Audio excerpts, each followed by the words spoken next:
చరిత్రలో నిలిచిపోయేటువంటి ఘట్టాలు కాబట్టి దానికి సంబంధించిన వార్త ఒకటి హైలైట్ కనిపిస్తుంది. రైట్, ఇంకా హైలైట్గా కనిపిస్తున్నటువంటి అంశాలు ఏమున్నాయి? కిడ్నీ మార్పిడి దందానంట. కోదాడకు చెందిన రైతు నుంచి 22 లక్షలు వసూలు చేసిన ఓ ముఠా. విజయవాడలో ముఠా సభ్యులను పట్టుకున్న పోలీసులు. ఇక కిడ్నీ మార్పిడి చేయిస్తామని నమ్మబలికి బాధితుల నుంచి భారీగా డబ్బులు వసూలు చేస్తున్న ఓ ముఠాను సూర్యాపేట జిల్లా పోలీసులు పట్టుకున్నారు. బుధవారం విలేకరుల సమావేశంలో కోదాడ డీఎస్పీ మామిళ్ళ శ్రీధర్ రెడ్డి వివరాలను వెల్లడించారు. కోదాడకు చెందిన రైతు నరేష్ కిడ్నీ సంబంధిత వ్యాధితో బాధపడుతూ ఏపీ విజయవాడలోని ఓ ప్రైవేట్ ఆసుపత్రిలో చికిత్స పొందుతున్నారు. గత ఏడాది డిసెంబర్లో చికిత్స నిమిత్తం ఆసుపత్రికి వెళ్లిన నరేష్కు కొంతమంది పరిచయమైన కిడ్నీ మార్పిడి చేయిస్తామని నమ్మబలికారు. ఇందుకు అవసరమైన నగదును దశల వారీగా నరేష్ 22 లక్షల వరకు చెల్లించారు.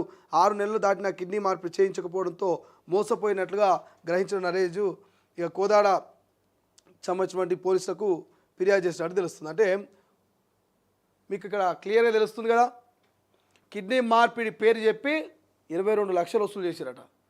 సో దయచేసి మేము ఒకటే చెప్తున్నాం, ప్రజలకు ఎప్పటికప్పుడు అవగాహన కలిగించేటువంటి ప్రయత్నం చేస్తూ ఉన్నాం. మీరు ఎవరో మాయ మాటలు నమ్మి మోసపోకండి. కిడ్నీ మార్పిడి చేయిస్తాం, లేకపోతే మీకు ఇంకా వేరే వేరే ఏ ఇబ్బందులు ఉన్నా కూడా మేము అన్నిటికీ సొల్యూషన్ చెప్తాం. ఆ స్వామీజీని కల్పిస్తాం, ఈ స్వామీజీని కల్పిస్తాం, ఆ డాక్టర్ని కల్పిస్తాం, ఈ డాక్టర్ని కల్పిస్తాం, ఇక వైద్యం మీకు ఉచితంగా చేయిస్తాం, లేకపోతే కిడ్నీ మార్పిడి చేయిస్తాం అని చెప్పి ఇట్లా ఒక్కొక్కరు ఒక్కొక్క రకమైనటువంటి నమ్మబలికి ఇచ్చేటువంటి ప్రయత్నాలు చేస్తుంటారు. వాళ్ళు ఎవరో తెలియదు, మీకు పరిచయం అయ్యి మిమ్మల్ని ఇక మొత్తం మీ ఆరోగ్యాన్ని కుదుటపడేదాకా మీ వెంటనే ఉండమని ఒక ధైర్యం పోసేటువంటి ప్రయత్నం, నూరి పోసే ప్రయత్నం చేస్తుంటారు. ఇట్లా ఒక కోదాడకు చెందినటువంటి రైతు నరేష్ ఆయన పేరు నరేష్ అనేట ఆయన కోదాడకు చెందినటువంటి నరేష్ అనేటువంటి రైతుకు కిడ్నీ సమస్య ఉంటే మరి ఏపీకి సంబంధించినటువంటి విజయవాడలో ఓ దవాఖానకు పోతే అక్కడ 4 మోపై కలిసిరట. ఏంది నీ సమస్య అంటే పలానా కిడ్నీ సమస్య అంటే, ఏది కిడ్నీ మార్పిడి చేపిస్తాం, నీకేం కాదు మంచిగా ఉంటుంది, ఓ 20-25 లక్షలు కావాలి, మరి విడతల వారిగా ఇంతగింతి అని చెప్పేసి అంటే పాపం ఆ రైతు ఇక ఆరోగ్యం బాగైతే చాలు, ఏమున్నది పోతే 25 లక్షలు ఇంత పొలం అమ్ముకొని బతికితే చాలు, నేను బాగుంటే నా పిల్లలు బాగుంటారు అనేటువంటి ఆలోచనతో ఇక వాళ్ళకు అడిగినంత 22 లక్షల దాకా ముట్ట చెప్పిండట. 22 లక్షలు ముట్ట చెప్పినాక కూడా 6 నెలలైనా కిడ్నీ సంబంధించి కిడ్నీ మార్పిడి లేదు, మరి ఎటువంటి వైద్యం అందించట్లేదు. సో ఇక వీళ్ళు ఎవరో మొత్తం నన్ను బురడిగా వచ్చేటువంటి ఆలోచనతోటి ఇక కోదాడకు సంబంధించినటువంటి పోలీసులకు చెప్తే ఆ ఎట్టకేలకైతే విజయవాడలో ముఠా సభ్యులను పట్టుకున్నటువంటి పోలీసులు అటు మనకి వార్త కనిపిస్తుంది కదా.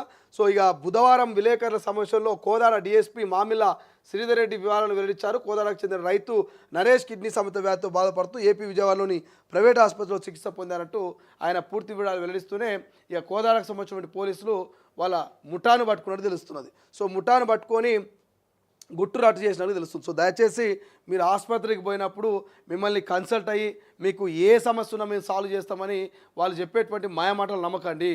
సో దయచేసి జాగ్రత్తగా ఉండండి. గతంలో కూడా చూసిన మాయమాటలు చెప్పి కిడ్నీలు ఇడ్లీ లెక్క అమ్ముకున్నటువంటి సందర్భాలు ఉన్నాయి.